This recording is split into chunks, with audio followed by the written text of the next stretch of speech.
Ever watched your hard-earned retirement dream machine vanish from your own driveway while you were just inside brewing coffee? Ever had a clipboard-wielding suburban dictator declare your property her personal kingdom and slap you with fines for ruining aesthetic harmony? What if the same Karen who'd already slandered you as a commercial menace for running a quiet home graphic design studio had just crossed the one invisible line that would make her entire beige empire implode in front of the cops and the whole neighborhood? Picture this. Of those picture-perfect American suburbs where every lawn is mowed to military precision and every mailbox is the exact shade of sad beige.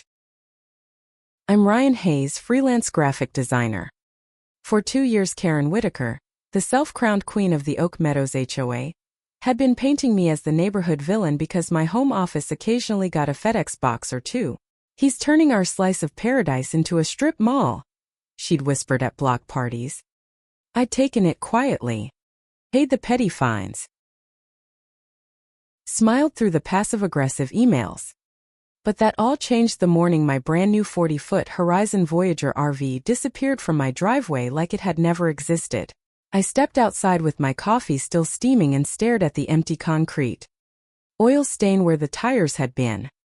Toe marks. And there she was, Karen herself, strutting across my lawn in that god-awful flamingo pink tracksuit that probably cost more than my first client invoice. Peroxide blonde helmet hair gleaming like it had its own security system. Clipboard clutched like the nuclear codes. "Ryan, darling," she cooed in that syrupy voice that could rot teeth. "As per Section 7, subsection B of our beloved covenants, which you signed when you closed, remember? Recreational vehicles must be stored off-site in an approved facility. We simply cannot allow the neighborhood to resemble a trailer park. It devastates property values." Tut-tut, she actually made the little tongue click sound like she was scolding a puppy that peed on the carpet. I kept my voice level. "From my own driveway, Karen?"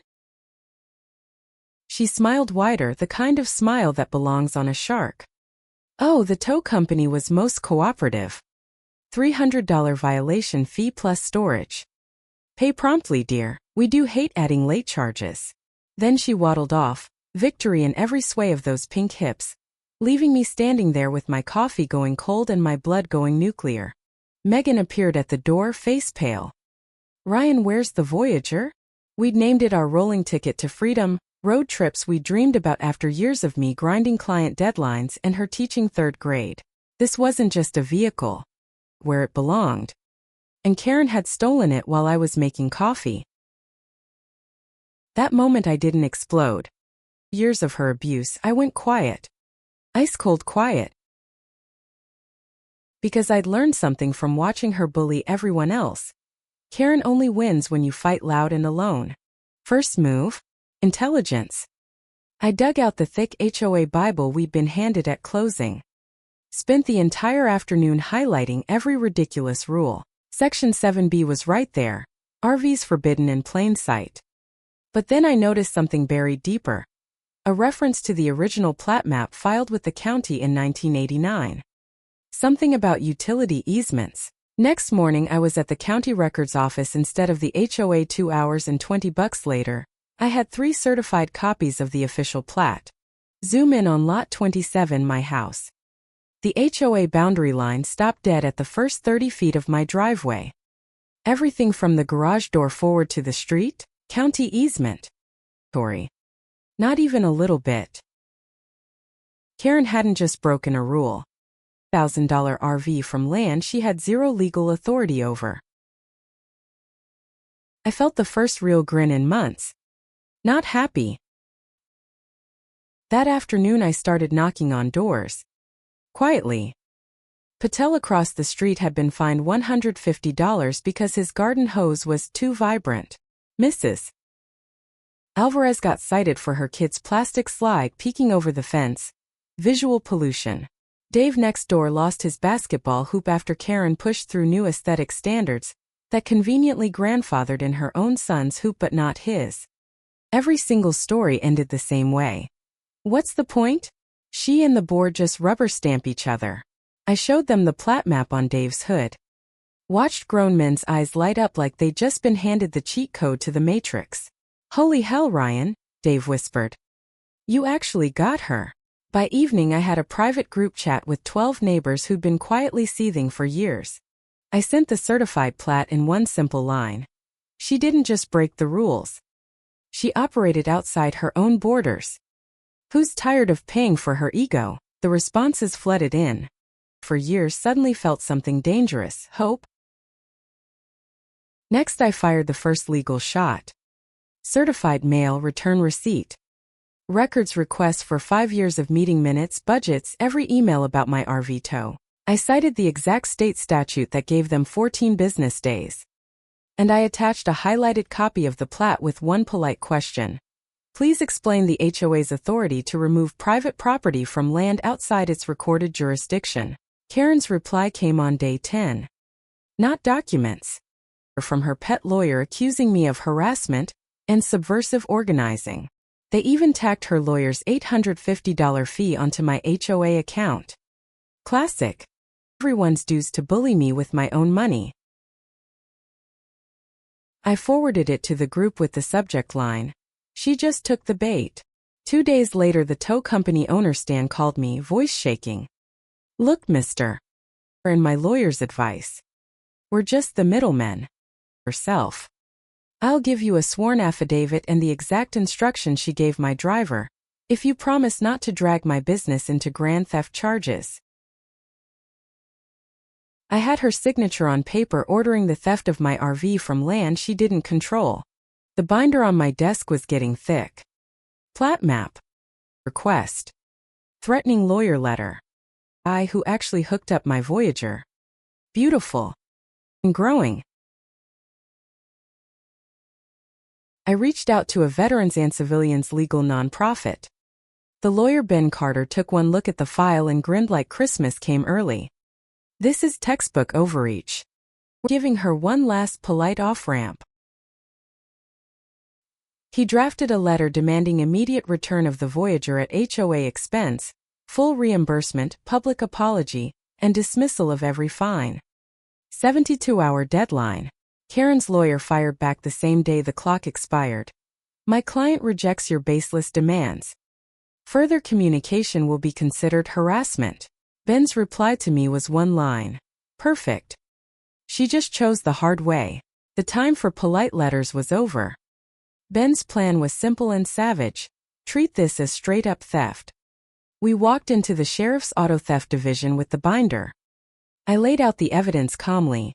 No shouting, just facts.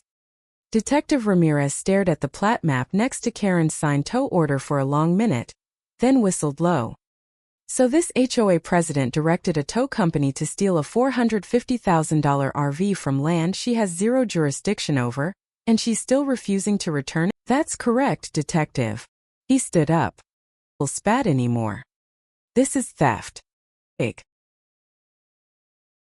An hour later I was riding shotgun in an unmarked car pulling into the impound yard. Stan went white when he saw the badge. Detective Ramirez didn't raise his voice. Release, mister. No fees. Fucking accessory to grand theft.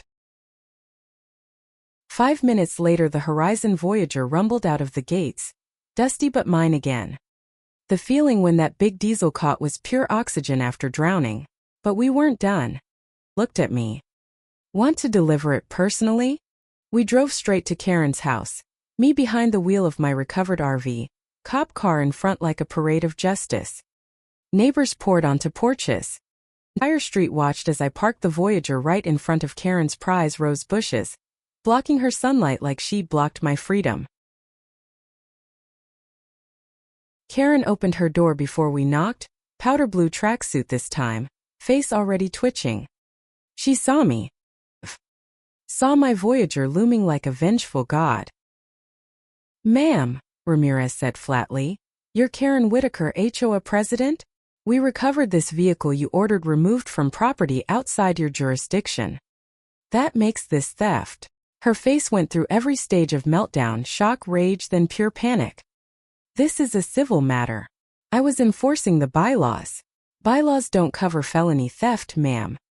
Right now I have probable cause to arrest you for grand theft. But I'm giving you one warning. Mr. Hayes, and I'm back with cuffs. He handed her Ben's civil summons at the same time. Karen stood there holding papers that said she was being sued personally, while half the neighborhood filmed from their lawns.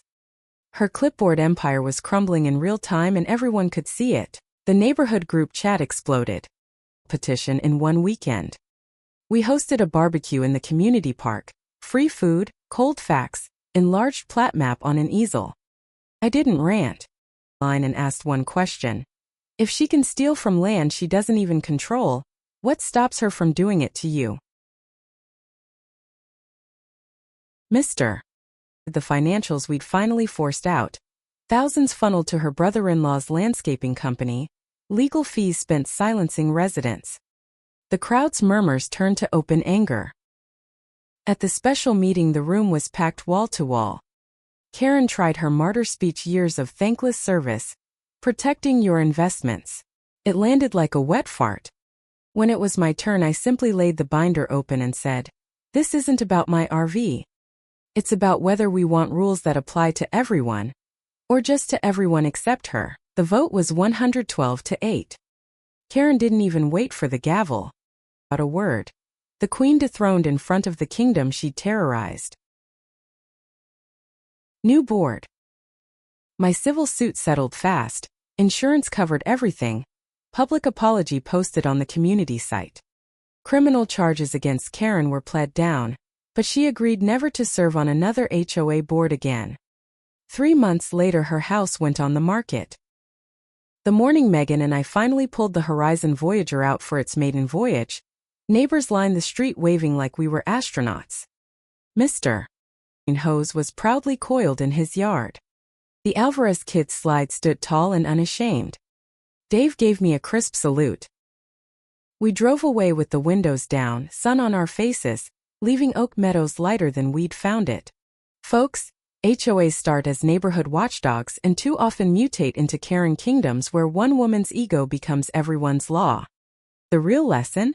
Quiet guys who document everything and rally the silent majority can topple clipboard tyrants faster than any scream fest. One plat map, a few brave neighbors, and basic rules of law beat years of beige bullying. Stand smart, stand together, and watch the tyrants fold. Drive safe, and keep your driveway yours.